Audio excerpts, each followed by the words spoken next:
düşenden beri eydil. Mecnun ile bir yola yoldaşı oldum.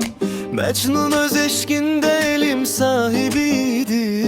Mense kesildim neçe dersen aşı oldum.